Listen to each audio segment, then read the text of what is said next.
Hey English 111, Miss Brewer here. We are week, 4? So that's exciting. I got a little stand thingy to hold my phone, so hopefully I won't be wobbling all over the place like I have been the last couple of weeks.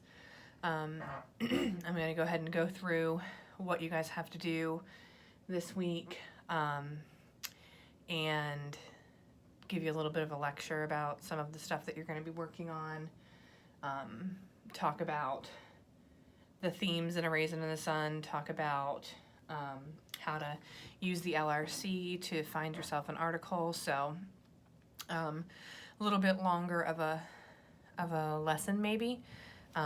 You might want to make sure you're taking notes actively. Have like a little notebook or something and jot things down as they come up. I'm going to go through Moodle and go over some things. So this week we are doing our first grammar lesson, run-on sentences. So that's a PowerPoint for you. So you'll go through the PowerPoint, take notes, be advised of the two types of run-on sentences, which are fused sentences, meaning you have two complete thoughts that are put together with no punctuation.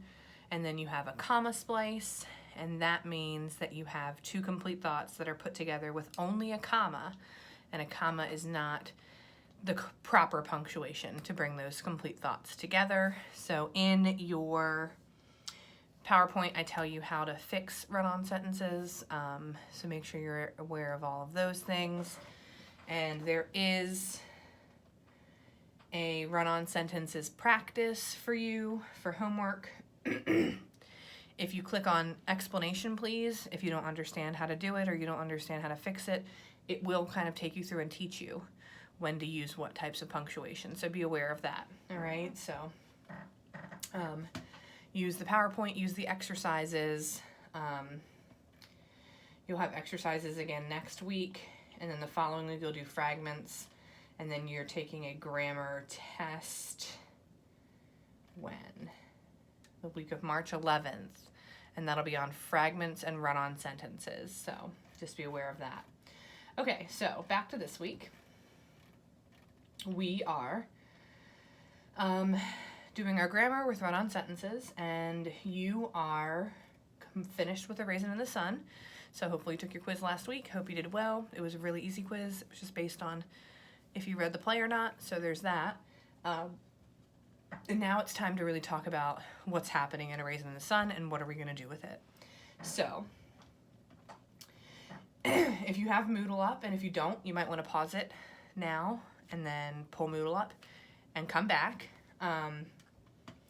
In Moodle, there is a lesson entitled Themes in A Raisin in the Sun. I'm clicking that open.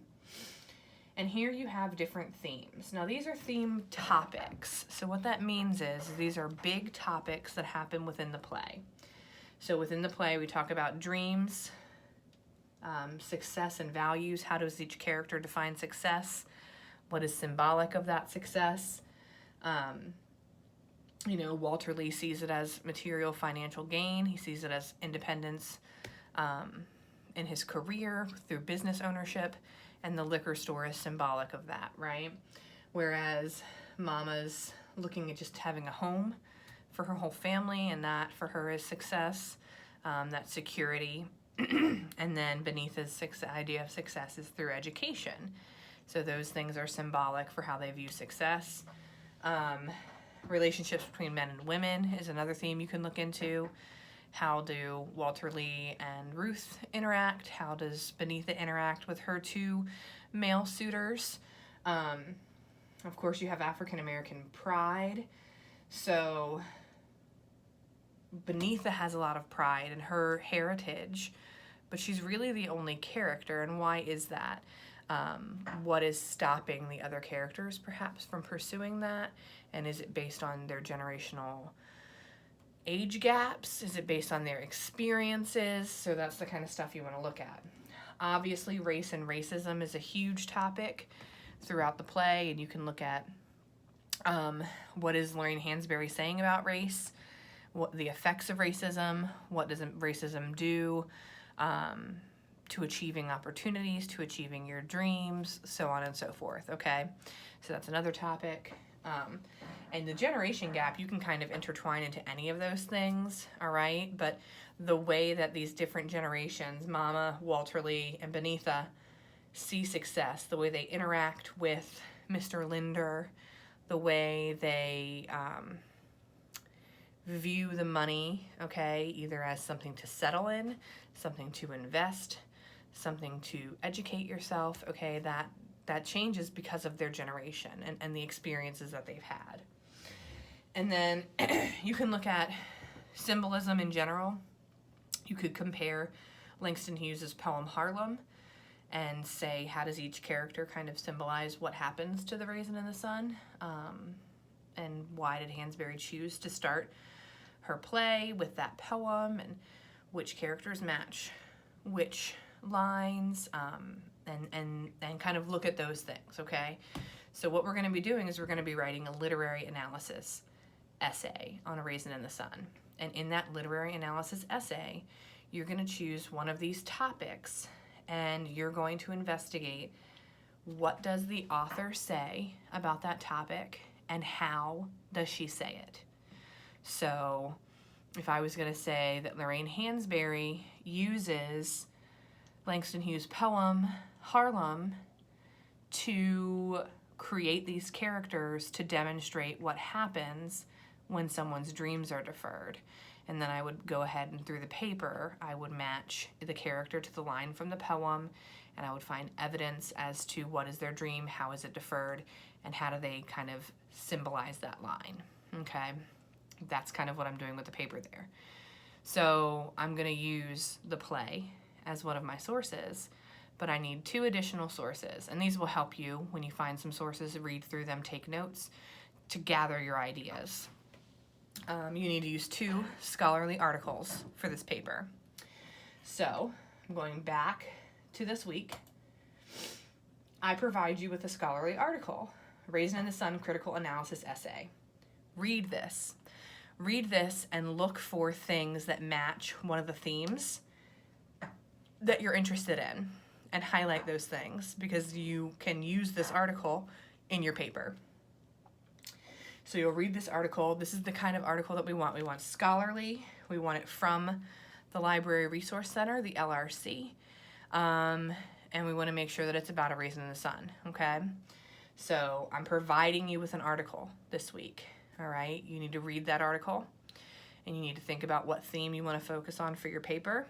And when you figure that out, then your second assignment for this week is to find another article on your own that matches your theme. And you're going to do that using the Library Resource Center. So if you scroll on up, there's a link. It says Library Databases page. Click it, and it will open up Library Databases right there. On the right, popular databases are listed. I suggest you use NC Live. That's the most thorough, the best database to go to, in my opinion. So we click on NC Live, and now we have this page where we can search for articles, books, videos, and more. We're going to put in A Raisin in the Sun as our topic. That's all you need to do. Don't do anything else. Enter. And then on the left-hand side, you will see a column that says Scholarly Articles. Click on Scholarly Articles. Let me see if I can go back and see if you can see it. I'm trying to move you. It's not really great to see. You should be able to understand from my instructions. Click Scholarly Articles. And then you're going to read through. You're going to read abstracts. You're going to skim and scan and see and find an article that matches whatever topic you want to talk about. Some of the articles talk about feminism. You can do that. But that's what you're kind of looking for. You will find the article that I provided you here, In Search for Equality, A Dream Deferred for African Americans and A Raisin in the Sun. That's the article that I've given you to read. You need to find another article, a different one, in addition to that, okay? But I'm going to click on that article right now, because when you use NC Live, one of the best things about it is that on the right, there's a little button that says download PDF. I highly suggest you download the PDF and save it to your computer for the articles that you choose to use. And right underneath that, you can click the word cite, C-I-T-E. And when you do that, a citation is going to come up for you. Now it comes up in APA style. We use MLA. So you change the style to MLA 8th edition and click the change. And now your citation is complete for your paper. You don't have to figure out how to do it. You copy it and you paste it and you use it for your works cited page, okay? This little trick. So make sure you use that. So what you're doing this week is you're reading what other people have said about A Raisin in the Sun, okay? That's what your assignment is for this week. And there's a little flow chart that tells you we're researching to prepare to write this literary analysis essay. So right now we're planning and conducting research. You're picking a theme, you're reading the article I gave you, and you're finding one more article that fits your theme, okay? You are not required to write your thesis and outline this week. There is a lesson that teaches you about writing your thesis and outline. The thesis and outline is due next week. So in my next video lecture, I'm going to talk really in depth about how to create a good, strong thesis statement, and you're going to do your thesis and outline next week. It is imperative that this week you read the critical analysis that I sent you, that you find a second article that fits your topic, okay? And you're going to work on writing a thesis statement, okay? So what a thesis statement does is it states what you're going to be doing in the paper, okay? When you write an academic formal paper, you cannot use personal pronouns. So you will not say, in this paper, I will prove, you can't do that, all right? So what you instead do is you write what the paper overall is going to be about, okay? And I gave you a little video to watch.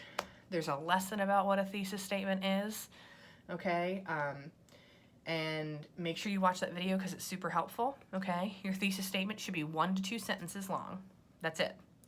So if I was gonna write a thesis for my paper and I wanted to compare Langston Hughes's poem to the play, and I would essentially write one sentence that is like background, like Lorraine Hansberry was inspired, or Lorraine Hansberry drew inspiration for the characters in her play from Langston Hughes' poem Harlem. That's one sentence, just introductory, basic, right? Now, what am I going to prove about that? Each of her characters symbolize one of Hughes's lines, I don't know, statements about what happens to A Raisin in the Sun. And Hansberry shows, through that symbolization, what happens when dreams are deferred due to racism or poverty or whatever, okay? 2 sentences. My thesis statement is 2 sentences, okay? So what you're doing this week, you are learning about run-on sentences. Then you are reading the critical analysis essay that I provided. Make sure you review the lesson on themes, and you are locating a second article, okay? In your journal, what you're going to do is 2 things. You're going to submit a thesis statement. It's going to be 2 sentences. So you write thesis, colon, write your 2 sentences. And then I want you to provide the citation that you get from the LRC of your second source that you found this week. That's what goes in your journal this week. Thesis statement and the citation from the second source that you found. You have to use the LRC. You can only use articles from the LRC. You cannot use Google or anything like that. And the citation tool is there for you, so it should be correct in MLA format. If you guys have any questions, feel free to email me. I'll be happy to address them as needed. So enjoy reading what other people have said about A Raisin in the Sun and creating what you want to say yourself. through your thesis statement. Have a great week. I'll see you guys next week.